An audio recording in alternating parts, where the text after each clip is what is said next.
Welcome, everyone. Thank you for being here. I expect a few more people might jump on this one. Yeah, big topic, this one. And it's actually how I set out in the health and wellness industry, God, 8 years ago now. I'm excited to share some of this stuff. It's just been a constant work in progress, constantly learning. But like I said in the WhatsApp group, I've been helping many guys raise their testosterone, and it's using these principles. So excited to share it with you. I probably won't mute you. So if you have anything to say during it, just say something. If you have a question, just chime in. Let's do this. So I've called this 7 ways to boost testosterone naturally, as you know. And just in case some of you don't know who I am, I do have, like anyone in the health and wellness space, I do come with a story. I have found over the last, 8 years, I guess, since being in this space, that anyone who works in the holistic health space has their own story, or they've got several. And I'll tell you about that in a second. But since 2015, I've helped people reverse a lot of the different illnesses, ranging from skin conditions to pre-diabetes and type 2 diabetes, high blood pressure, high cholesterol, arthritis and gout, migraines and brain fog, excessive body fat, low energy and fatigue, low testosterone in men, fibromyalgia, even symptoms of Parkinson's in one spectacular case. That was a total fluke, helping someone reverse type 2 diabetes holistically.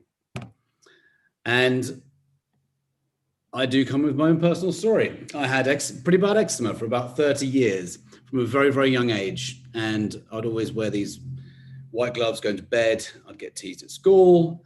Some people grow out of eczema. I didn't. It got worse and worse. Got particularly bad during my exams when I was 16, 18, then at university, then during my master's. Then when I was working, it just got worse and worse. And my treatments were moisturizing creams, which had nasty ingredients in them, antibiotics, which harm your gut microbiome, steroid creams, which have left me with pigmentation on my skin. And I didn't actually use immunosuppressants, but many people with eczema get prescribed immunosuppressants, meaning they suppress the immune system. So it used to be all over me. So that was my kind of story. And it wasn't actually until my father suffered a stroke that I started to go down a bit of a, let's say, a bit of a quest to figure out why he suffered this stroke. I had this inner knowing in my heart that his stroke was avoidable. And I kept on seeing this word called chronic inflammation everywhere. And I very quickly realized that this thing called chronic inflammation was the underlying cause of my illness, my eczema, his asthma he'd had since he was 12, which is a reversible condition, high blood pressure that ultimately led to his stroke, and also is the ultimate cause of almost every chronic illness around, and hormonal imbalance. So in 2012, I wrote a book called Mojo Multiply, Raise Testosterone Naturally. 2016, I wrote The Vitality Secret. And it was really a result of my father's stroke that sent me down, not sent me down the rabbit hole. That's not a very positive way of looking at it, but it's sent me on a quest, an investigation. And I just started obsessing about all things health and vitality, but really with a focus around chronic inflammation. So I've come to realize that there's really one underlying cause behind every illness, and that includes low testosterone in men. So number 1 of these 7 tips is to get to the cause. So I use the analogy of a symptoms tree, where you have causes creating a problem, which then create symptoms, depending on your genetic code. The cause can be anything toxic, but the problem we're really talking about here is chronic inflammation. And chronic inflammation is really your immune system protecting you from foreign or alien intruders. It's a very healthy immune response. If we didn't have it, we would die. So we need to be grateful for it. But when it happens again and again and again and again and again, the body starts to create symptoms depending on your genetic code. It doesn't really matter what the name of the symptom is. All of them are just symptoms of an underlying cause.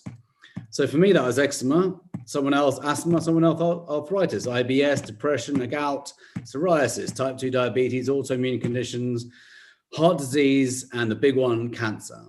Cancer starts with toxicity, which is also another word for chronic inflammation.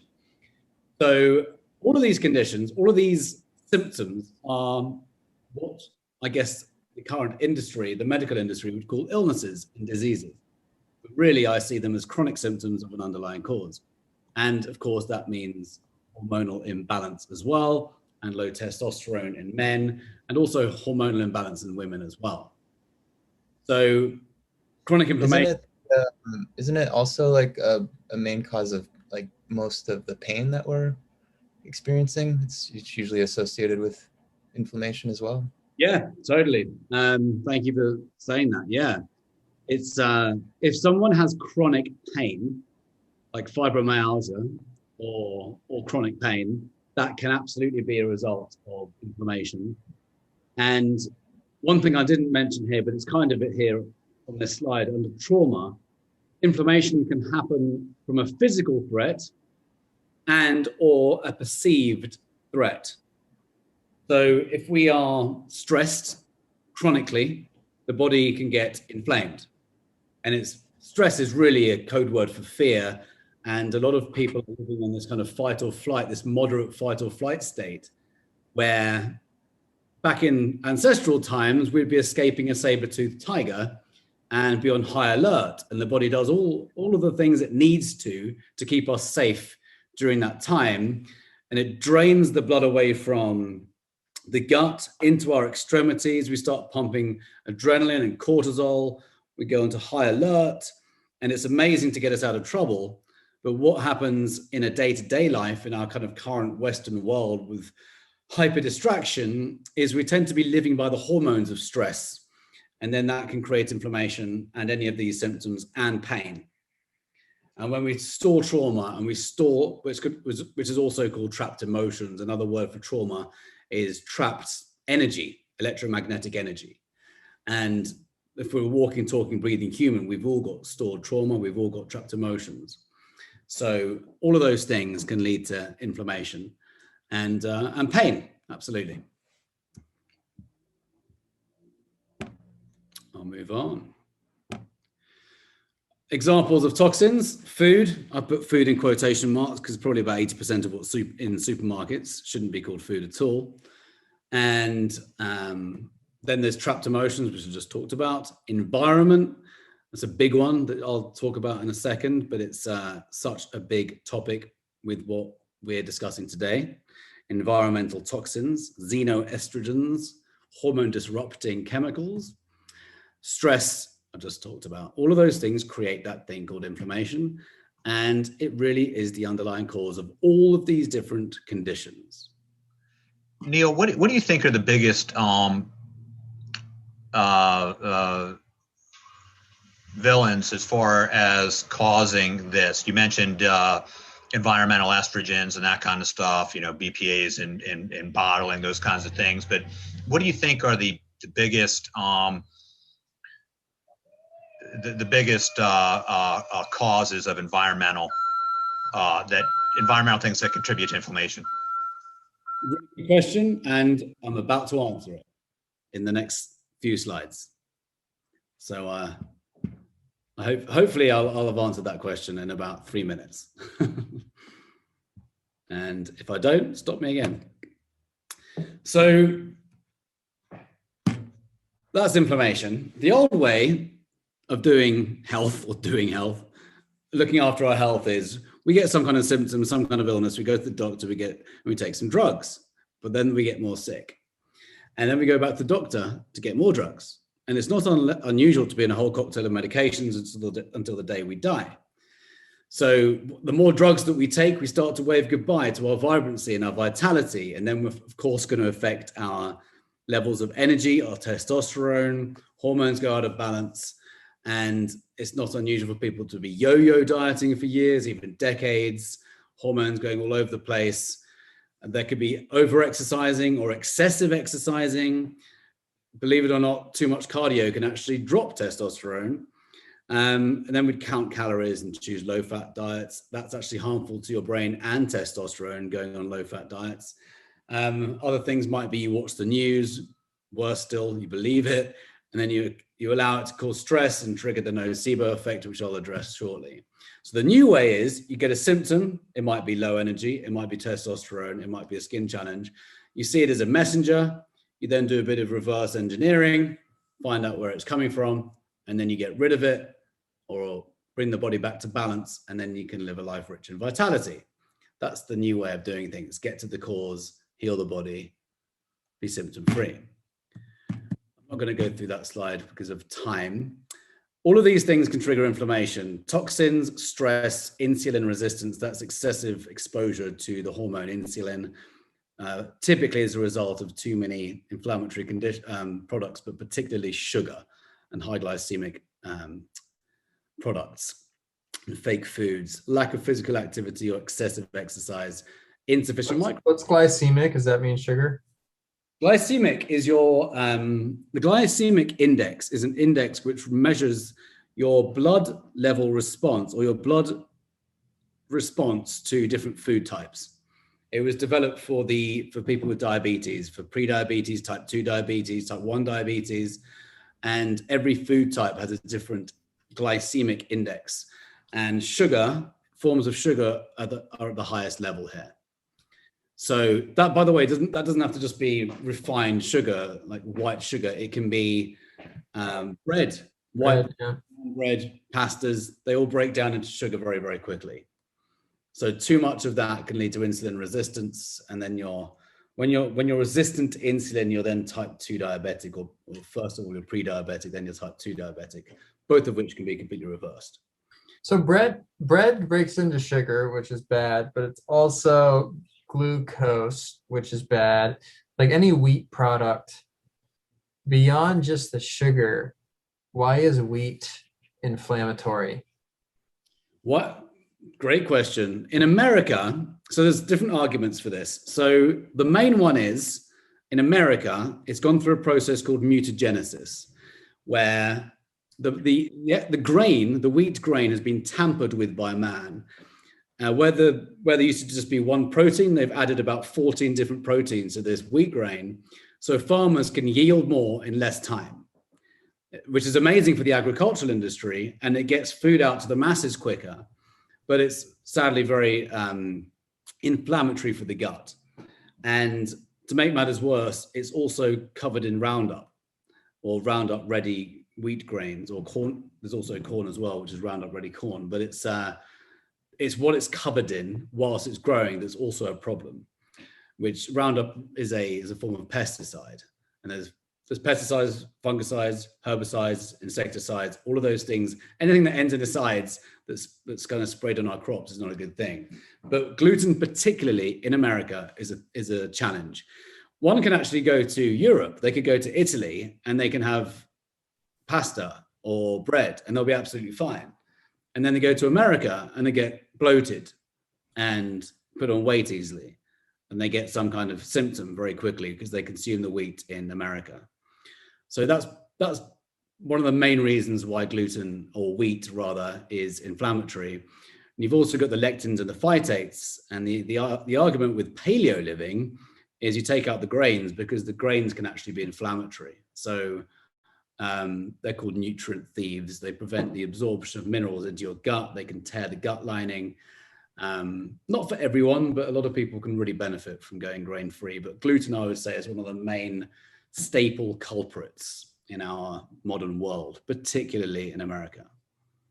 It's funny, I was at dinner and my friends ordered like pita. And I'm like, I can't do that, you guys. And they're like, why? It's just pita. And I'm like, I've gone so long without eating bread that if I eat it, I will need to take a nap almost immediately. Like if I eat a burger with a bun, I'll get so tired. So yeah, you have the inflammatory effect of the gluten, and then it spikes your insulin very quickly. And when you it spikes your blood sugar very quickly. And when you spike your blood sugar very quickly with fast carbs, insulin's job is to balance blood sugar. So your pancreas secretes insulin when you eat food, but particularly when you have high sugar meals. And it basically balances the blood sugar, but it extracts the excess blood sugar from your blood to prevent it from becoming toxic, and it then deposits it elsewhere. So you might get the happy high from the gluten or from the bread or from the pasta, whatever it is, but it's short-lived because after that you got the crash. when insulin is then depositing it in different locations around the body, typically your liver cells or your fat cells or glycogen stores, or muscle glycogen stores. If you've just done a workout, it's arguable that it's not a bad time to actually spike your insulin a little bit, because you can then top up your muscle glycogen stores. But for the most part, if people are sedentary, or if one is prone to gaining body fat, it's the fat stores that get filled up from excessive exposure to the hormone insulin. So basically having too many carbs. And that can lead to energy crashes and insulin resistance. Is sprouted grain? Because I've kind of been switched over to that. I was told that it's better. I don't know if it's ideal, but I'd say it's better. It's like it's less. I'd say it's less inflammatory in your gut, and I believe it's lower on the glycemic index as well. I'd still favor not having them, but it's better. Like quinoa, the moment I moved to LA in 2014, I stopped having wheat and I went to quinoa. But even quinoa is called a pseudo grain, but way less harmful. And I never felt any kind of reaction from it. So quinoa, sweet potatoes, rice, oats. Yeah, I mean, oats are still grains, but I'll have oats very occasionally. Rice is, a little bit of rice is not so bad. White, believe it or not, is better than brown because brown has a lot of arsenic in it.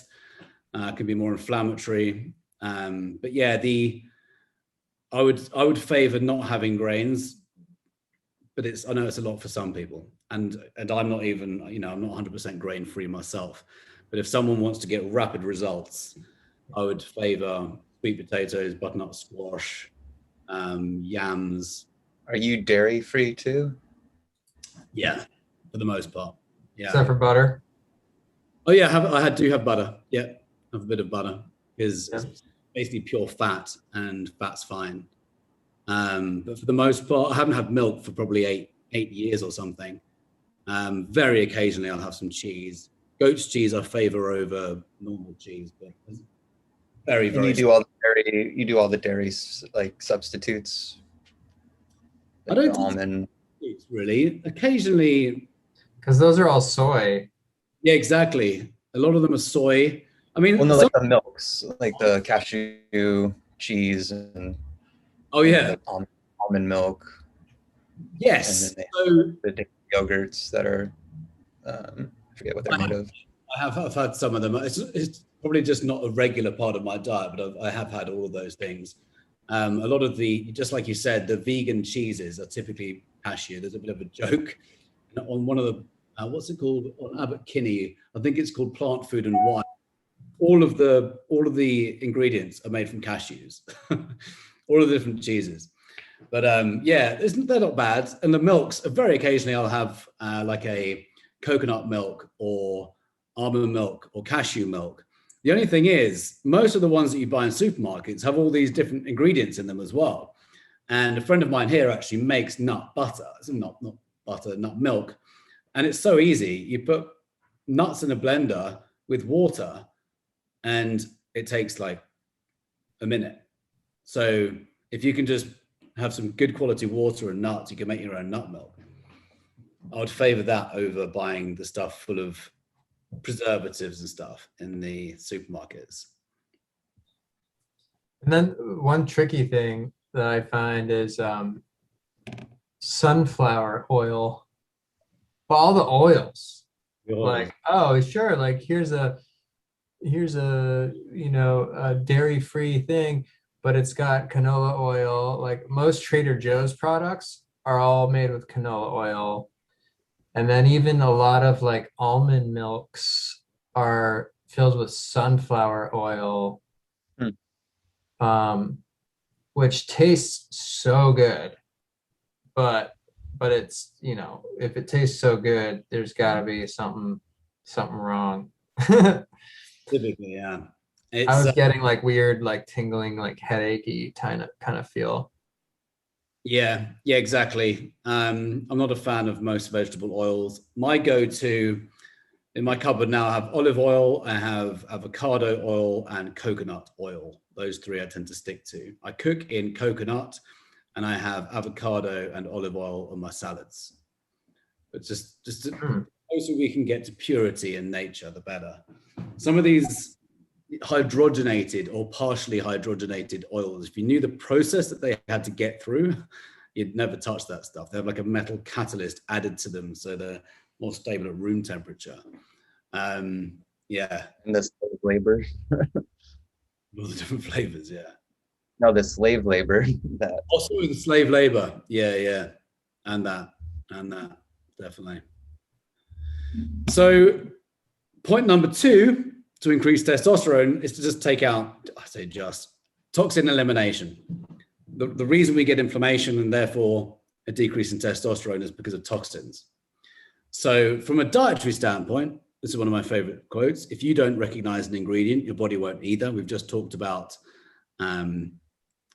oils, canola oils, and the process that some of these oils go through.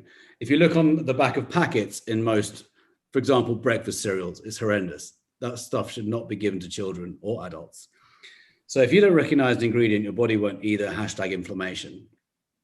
But toxins aren't just in the food supply. It can be in the environment, and it can also be our emotions, and it can be our thoughts, which I'll come to in a moment. But the real problem with toxins is this: not breasts. They're not a problem. It's what's behind them. No, it's estrogen is a problem. Environmental estrogens, aka xenoestrogens. Obviously, breasts are not a problem when they're on women. On men, that seems to be an increasing challenge, which I'll come on to in a moment. But xenoestrogens is a real thing right now. So we need to be really mindful of this. And it really became evident to me in America, much more so than England, actually, because our food supply is a little cleaner than America. So I guess being exposed to it was quite helpful in a way. So this was from 2006 in the Daily Mail in the UK. A third of male fish in rivers are changing sex. That's just a little bit weird, isn't it? Male fish are feminizing. And what they have found is residue or trace amounts of the female hormone estrogen in lakes and rivers. And it's causing male fish to feminize. You may think, who cares? I'm not a fish. But the thing is, we have an ecosystem and everything gets recycled all the time. And the reason, by the way, that the contraceptive pill can be in the water supply is because women take the contraceptive pill, they pass it in their urine, and it goes into the water filtration plants, but the water filtration plants can't extract it. So it ends up being recycled into the water that we drink. And all pharmaceuticals, huh? And shower in. Absolutely. So if you drink tap water, even filtered tap water, you're drinking the world's peed out pharma. Well, I would think like you're absorbing way more when you shower because your skin is one of the biggest organs. No, when you shower, because you don't have your skin is drinking. Yeah, exactly. Brilliant point. Your skin don't have filters on their shower head. I've been using one for a while now because I found out about this. Yeah, it's a really good point, Phoenix. Yeah, our skin is a semi-permeable membrane, and we do absorb what we put on our skin into our bloodstream. So that's a good point. So yeah, but the water supply is also a challenge, what we're drinking. So at the very least, we need to have a very good filtration system to remove the toxins. So it's one of the first things I normally get my clients onto here. So alligators are suffering too. I don't know if I can play this. Let's see. Can you hear this? Strange things going on out in the environment in a minute. Yeah. You'll see how this is relating to food in a few minutes' time. Alligators' penises are getting shorter, which is not particularly good news for the alligators. And there's a particular lake in the States called Lake Apopka. in Florida, another lake next door to it called Lake Woodruff, and the alligators in Lake Apopka have got short penises, and the alligators in Lake Woodruff have got humongous, normal-sized alligator penises. And the female alligators, of course, come walking along and decide which lake to go to, and they... Also, I won't progress that thought process, but... And also, the human sperm count is going down, which is pretty bad news. That's a bit dear to my heart and to a number of people out there's hearts too. Male trout are expressing this protein called vitellogenin, and vitellogenin, for those that don't know, is a female egg protein, so it's a bit weird. You wouldn't expect male trout to express the female egg protein. Girls are reaching puberty earlier, so the question is, what the hell's going on? The side effect is that men are being feminized, and that's a fact. So that's happening. Men are being feminized. Yes. Yeah, Because of, Joe Rogan did a whole, I think it came out like a day ago. They're saying a lot of it's from the plastic. yeah. Yeah. So, like this woman did this whole big, huge study and found that it's like shrinking the taint. So like women that gave birth that had more of these, I forget the technical name for the plastic, but they had smaller taints and sorry, go ahead. It's something like phthalates, isn't it? Yeah, phthalates, yeah. So they studied like the size of the taint, and then like they noticed that the sperm count was 7 times lower in the boys that were exposed to the phthalates. Yeah. Which is crazy. Yeah, I wrote about this in Mojo Multiplier actually. Well, Was this a temporary effect, or was this how long lasting was the effect? Let's say that they took the plastics out of the equation. Did the males return to a normal sperm count? I don't know if we have that data. No, because they studied the men. So they studied the size. They had these men that volunteered. They gave them like $75 to measure the size of their taint, basically. And they found that the smaller the taint, the less sperm count that the men had. So I think it lasts, it doesn't go away. It's not something that grows back. It's a permanent effect. Yeah. And Dr. Zach Bush did a brilliant podcast on the Luke Story podcast, which I listened to a few months ago. It was actually called Don't Fear the Virus, but for the first hour and 15, I think it was, he was talking about all of this, the environmental pollutants and what it's doing to hormones, how it's going to make us, if we don't change things quite soon, we're going to have an extinction challenge because everything's going in the wrong way. Like testosterone levels down, sperm counts down, women are becoming infertile. There's a lot of dangerous stuff that's happening in our food supply. GMO corn and wheat have been shown to skyrocket estrogen levels. And by the way, Bill Gates is using that for his food supply in his farms. Horrific. There's a brilliant documentary called GMO OMG. And I watched this about 10 years ago, and it really opened my mind up to the effects of GMO corn and soy, particularly in America. Multiple tumors on the mice and rats, and estrogen up, testosterone down. So there's a lot happening with the food supply that we need to be aware of. Basically, because we're messing with the nature codes, and we can't do that and get away with it. Never Vaccines. Yeah, it's a big thing. The good news is we can, once we're mindful of this, it's actually not that difficult to stay clear of this stuff. It's just like, first we need to know about it. We need to be aware of it. So we just swerve it and pick better choices. So all sperm. What about BPAs and like plastic? Exactly. Like we're talking about plastics. So does everything inherently have BPAs in it unless it says BPA free? Typically most of the bottled drinks from supermarkets, we've got to be mindful of that stuff. I really don't like buying bottled water. And when I can, I'll get it in glass, but it's very difficult, particularly in Mexico. But yeah, most of the packaged bottles they release these BPAs. Oh, you're in Mexico. Yeah, what do you do for water in Mexico? Well, my system, I've got a new Kangen arriving soon, which I've missed. Kangen machine. I think we've talked about this before. The ionized one, the electric one? Yeah, it's amazing. This stuff's just amazing. So that's arriving again soon. But I've got a 4-part filter system here. There's a reservoir, and then there's 4 giant filters that it goes through. And it's been tested, and it's clean as far as I can see. But I want to have it. I want to ionize it, reduce molecular hydrogen, gets rid of inflammation super fast, and it has more antioxidants in one glass than you'd get probably in a whole day's worth of vegetables. So it's pretty powerful stuff. If you want more information on that, by the way, Teddy, you and I have talked about this before, haven't we? Because you've got one. I have one. I haven't set it up. I'm a mess with my water. I get water delivered expensively, and then I have a reverse osmosis 4-stage on my sink that doesn't have any minerals because it's being filtered so much. And then I have a $3,000 machine that my mom gave me like 10 years ago.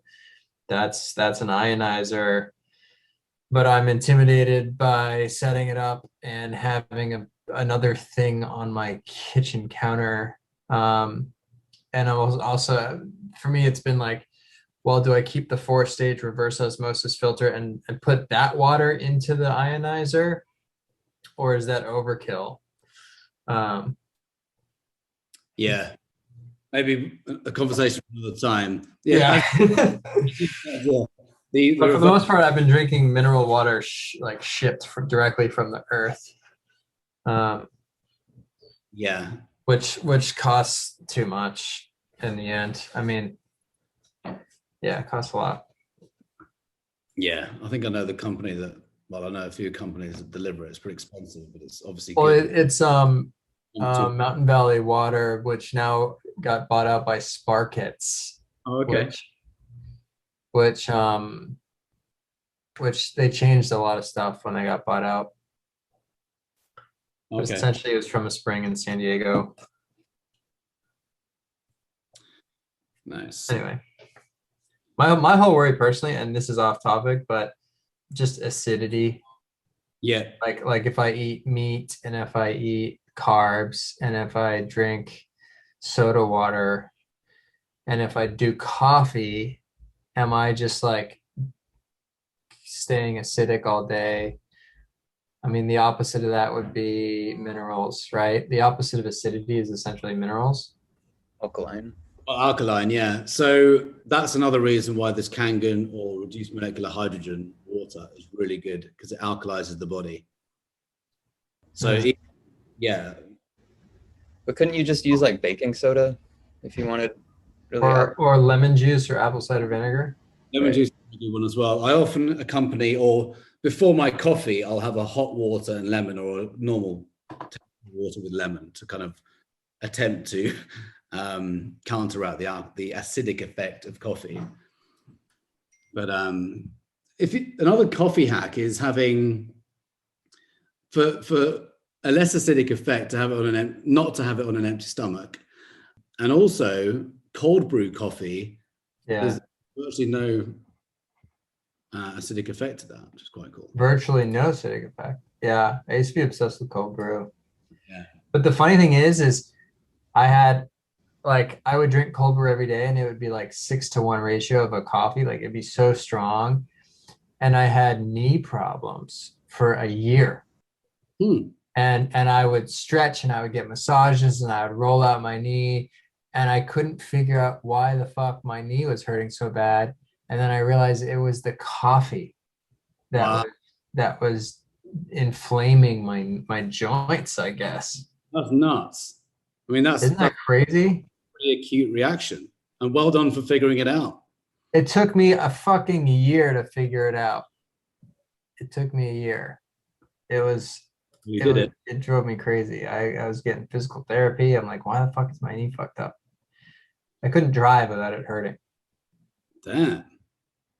I better move on to get my slides finished in time with the hour. So I think you've got the idea. Testosterone is down. We have lower testosterone in places than our fathers did. A lot of people are resorting to testosterone replacement therapy, which is a synthetic drug, which is giving your body testosterone. But as soon as you do that, it sends a message to your body to say, or brain to say, stop producing testosterone. I've got enough. And then when people come off it because of all the side effects and the rage that they get from it, their energy levels crash. Another reason why I just love the idea of doing it naturally. There is the argument that our testosterone drops after 35-ish, age 35, but we can do something about it. We don't have to be a conventional norm. So this is a real thing, gynecomastia, which is the 4th most popular surgery carried out on men now. That was from 2013, but it was the 4th most popular surgery, which is breast reduction. Breast reduction. Oh, wow. Yeah. I mean, this shit's real. I have big breasts. I don't think you do. Yeah. You're hiding them well. Well, I have a big chest, which will turn into a big breast when I'm older, I feel like. I just gotta keep working out. Just avoid the estrogen. You should be Just fine. don't eat soy. Don't eat soy. Soy and plastic water bottles. Don't eat plastic. Don't take the female contraceptive pill. I know you'd be tempted. It's not a good idea. So, is estrogen the opposite of testosterone?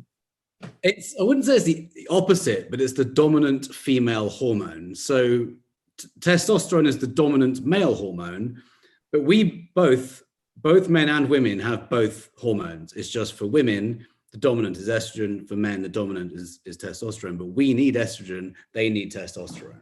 Like if I were to work out like a beast and, have strong testosterone because of that, could I still eat soy and drink plastic water bottles because my testosterone's so high, it wouldn't affect me as much?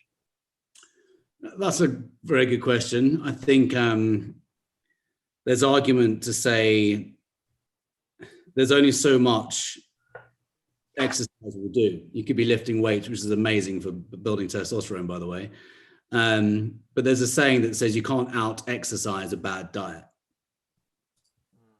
So you could be super active, working out super hard, but if you're consuming stuff that can create an inflammatory response, whilst your body might be more forgiving, it's not going to be optimal.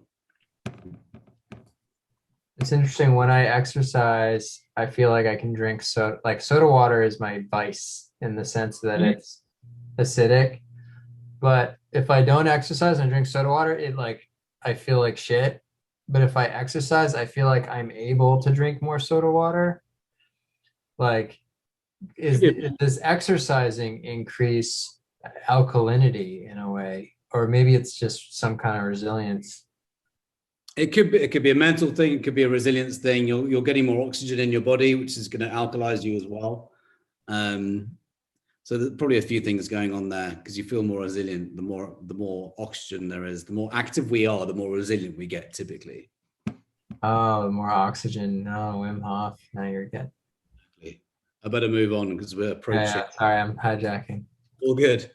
So we need to eliminate xenoestrogens. Figure out where they all are. I can help you. If you like my support with this, by the way, one-on-one support or group coaching, I've got some cool stuff coming up. There's all sorts of different ways that we get these hormones in our food supply, some of which we've just covered. Number 4 rather, is to feed your 50 trillion minimes. We are made up of 50 trillion cells, and every single one of those cells acts like a biological mini-me compared to the human body. So a cell has every biological process we have. When we think about what needs to fuel us, that's how we need to fuel our cells. So our cells require 4 basic fuels. The first one is oxygen. The second one is water, clean water, the purest of water money can buy, preferably molecular hydrogen, preferably structured. 3 is nutrients, eating food as nature intended, not being tampered with, not covered in all the hormones of pesticides and all of the things that end in acids, preferably organic whenever you can. If you can't go organic because of whatever reason, price or not able to obtain it, it is better to have vegetables that aren't organic than to have no vegetables at all. Is structured water like a real?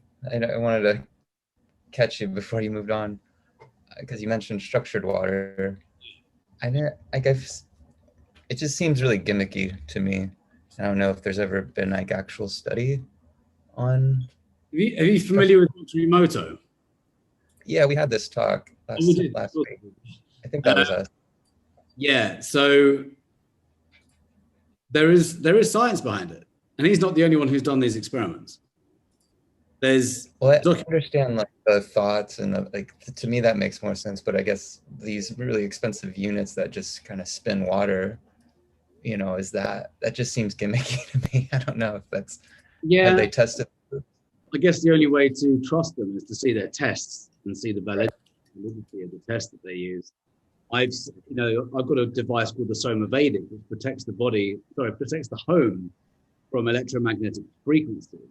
A big one for guys because we've got the phone sometimes in our pockets, which is definitely a no-go.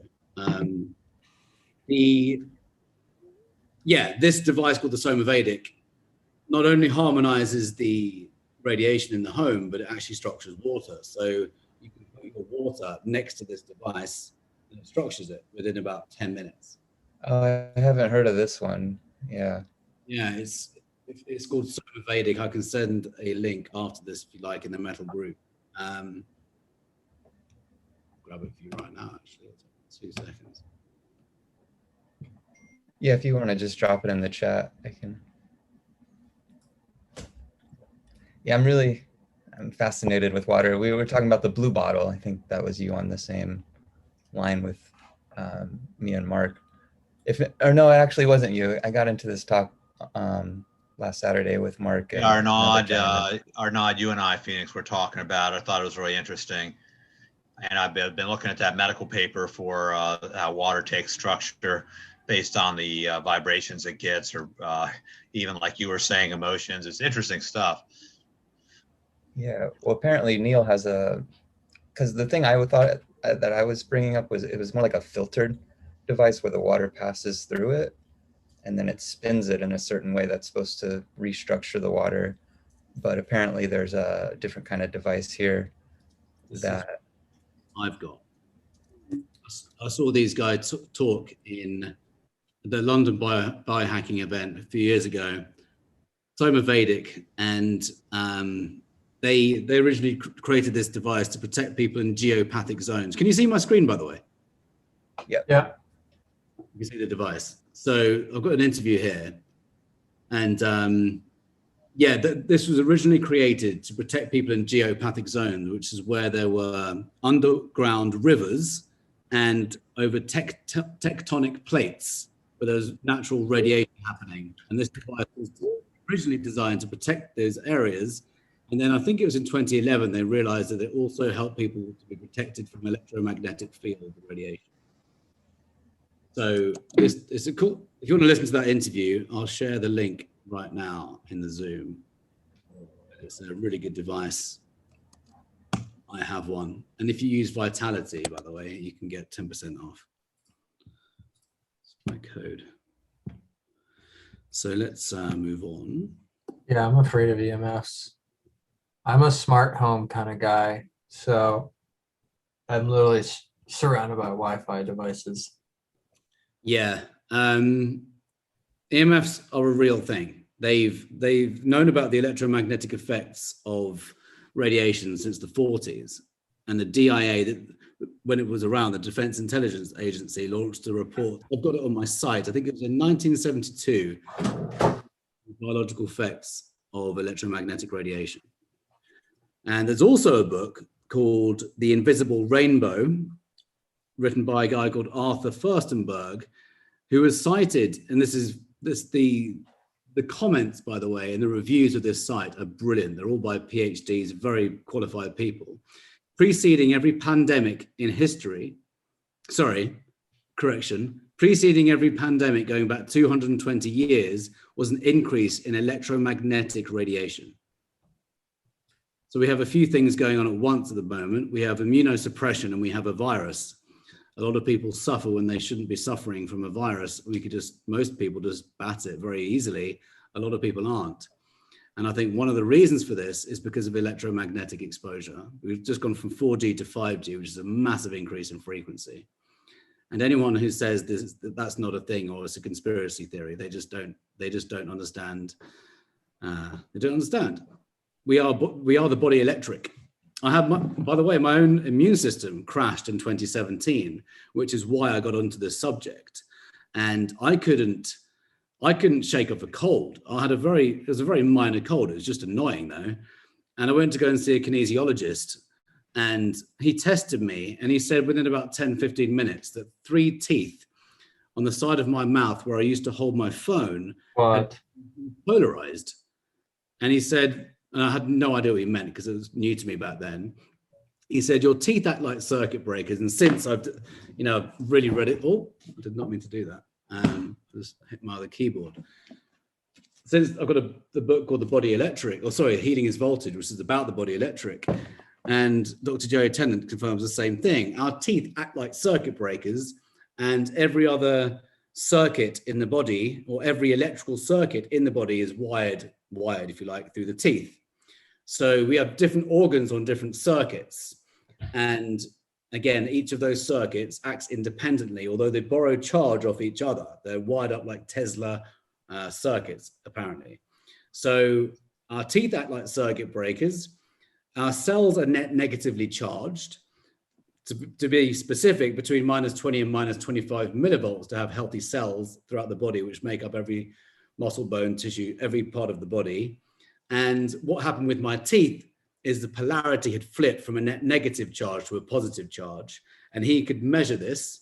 And he said my circuit attached to my immune system was down, it was compromised. And the treatment had nothing to do with food or exercise, because I was already exercising every day. I was in LA, I was drinking vegetable juices every day, I was paleo. There was no reason for me to be sick. And he shone some lasers on my teeth to flip the polarity back. And then within a day or two, my cold went away. Can you imagine how many people these days have autoimmune conditions, like serious autoimmune conditions, various forms of cancer, having no idea about the impact of their teeth and their cell phones on their electrical systems? And from a body electric standpoint, we know that a characteristic of any illness is low voltage to an organ. It's not because of a pharmaceutical drug deficiency. It's because there's low voltage. There's not enough power getting to an organ. And then with a bit of reverse engineering, by the way, I used to be an electrician, so when I learned about this, it kind of clicked very quickly.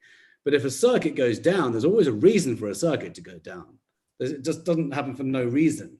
So if someone gets type 1 diabetes when the pancreas stops firing during life, that's an autoimmune condition as a result of leaky gut, as a result of not enough power going to the pancreas. Anyway, that's going a bit. If my feet are always cold, is that an electricity problem or is it a blood flow problem? It could be a blood flow thing, more than likely a blood flow thing. I mean, everything's an electricity challenge if it's not balanced. So it could be a blood flow thing. That's quite a common thing, but it might be worth having, getting checked out. In interest of time, I better move forward because it's 5 to the hour. So the fourth fuel, I've put fuel in quotation marks here, is our body needs to be able to eliminate waste. And if waste builds up, we reach a crescendo, or we reach like a climax, yes, like a tipping point, and then we get sick. So if the body's highly full of toxins and waste isn't allowed to get rid of it, the body's not able to get rid of it, we reach this point where the body is so toxic that it has to get sick to clear itself out. That's often what sickness is. It's the body literally detoxifying. And of course, if one is chronically inflamed, they are then way more susceptible to the likes of bugs and viruses. And chronic inflammation suppresses the immune system, or rather compromises the immune system. And inflammation means an overactive immune system, but it's compromised in its ability to function in keeping us safe from external insults onto the body. So number 5, I've covered so much information there. Number 5 is optimized sleep. I don't need to speak too much about that. We have a world-renowned sleep doctor in our group. He's amazing. I interviewed Michael Bruce recently on my podcast. We talked about testosterone. We talked about inflammation. The more regular we can get with our sleep, going to bed at the same time, waking up at the same time, that's going to be better for inflammation down and raising our testosterone. Sleep's really important. High quality, preferably not caffeinated, preferably not alcohol during sleep. So there's different hacks. He's got different hacks, by the way, of when to have caffeine, when to have alcohol. Number 6 is de-stress. And I said, flip the nocebo. The nocebo is the opposite of the placebo. The placebo effect, which is very real and scientifically proven, helps us to heal through thought alone, basically through belief. We can heal our bodies. That's what happens when we take a pill and we believe that pill is going to heal us. We then, through the sheer power of thought, through the sheer power of belief, secrete this perfect concoction of chemicals in the body to heal ourselves. That's how powerful the placebo effect is. So a thought we have triggers an emotion, which triggers a cascade of chemicals and hormones. And where the placebo effect is initiated and effective, we have literally commanded the perfect concoction of chemicals to heal the body. On the flip side of that, we have the nocebo effect. If we believe something negative, or if we're constantly exposed to negative information, we can actually suppress our immune system, and we start to live by the hormones of stress. I actually first discovered the nocebo effect when I was researching cancer in 2015. And I heard that it is so powerful that if one receives some information like one has X months to live and one believes that information, that's enough for the mind and body connection to trigger, and the mind can shut down the body whether the body is sick or not. That's a really extreme example. In a more everyday example, if one is exposed to information which is negative, constant barrage of negative information, namely the mainstream media, and it's arguable what information they're putting it out there. I'd say it's very inaccurate right now and has been for the most part.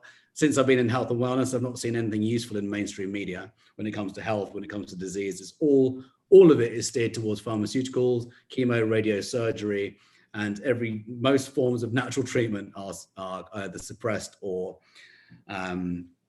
not spoken about.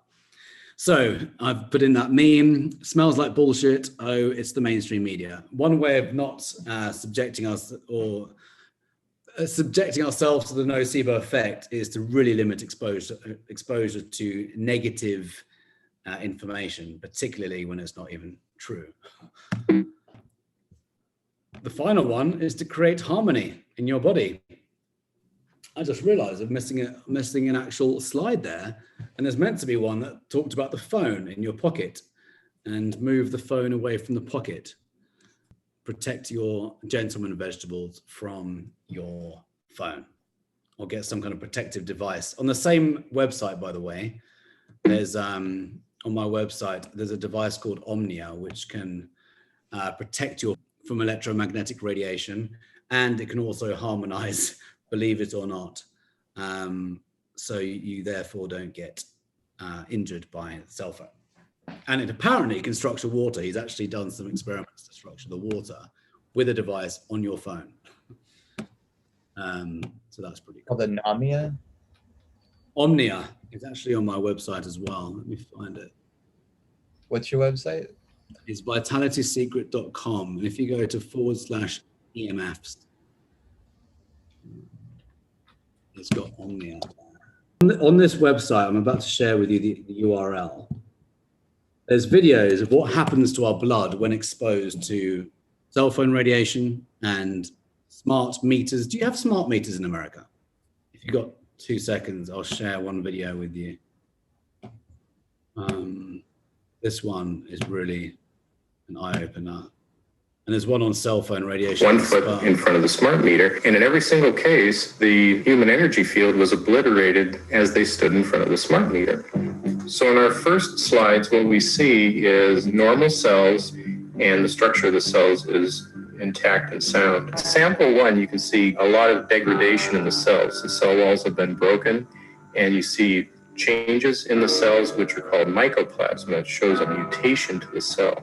In the second sample, we see a different type of degradation to the cell membranes. You can see a corrugation here. This is called bottle cap formation, and it's known that this occurs due to oxidation or exposure to free radicals. So this third subject, when we did her sample, she had to be pulled away from the meter after 45 seconds because she complained about a increasingly severe headache. And here you see a phenomenon called rouleau, where the red blood cells are stacking up. Sorry, I can get rid of those overlays then. So that's the thing. And let me share this with you. This is more relevant to this talk about sperm counts. Cancer is not the main concern that I have. I'm really concerned about sperm count and about effects on pregnancy. How many of you know that 1 in 6 American couples is unable to have a child when they want to? How many of you know that last year, the birth rate in this country dropped the most that it ever has in recent history, 3% in a single year? People look at the sperm, and people use cell phones, and the sperm, usually sperm stream, and they swim straight. But if you expose them to radio frequency, mobile phone waves, they swim in circle. Studies have been done here in Australia, taking sperm from healthy men. And one test tube gets exposed to cell phone radiation, and one test tube is not exposed to mobile phone radiation. And then the results are evaluated. And this is a measure of vitality. We measure how well the sperm swim. This is a measure of motility. This is a measure of mitochondrial DNA damage. They have 3 times as much damage on their DNA if they have been exposed to mobile phone radiation. The data on that are rock solid. Cell phones can damage sperm quantity and quality. Your embryo, your uterus in the fetus, where your child is developing for the first 100 days, in the ovaries, the eggs do not have that protection. So they are at maximum risk from radiation. And for the first month or so, you wouldn't even know you were pregnant. You wouldn't. So it's real. So it's good to get protection, particularly now when we've just gone from 4G to 5G. There is argument to say that we can ascend these frequencies. And, you know, a lot of us have been fine with 4G. Some people can't be around Wi-Fi and they'll get headaches. We do adjust, but to go through this leap from 4G to 5G and talking about sperm counts and testosterone, it's really worth not keeping these by your balls. Is it so correct me if I'm wrong though, like if you have it on airplane mode, that means it's not, you know. Yes, it's infinitely better. And when mine's in my pocket, it's in airplane mode all the time. I do have a protective device on it as well, but it's airplane still emits a tiny amount of radiation, but it's minimal. There's also a company called Get Lambs or Lambs. These are a biohacker's favorite now. In fact, they're on my website as well. I was going to start a company that competes with them.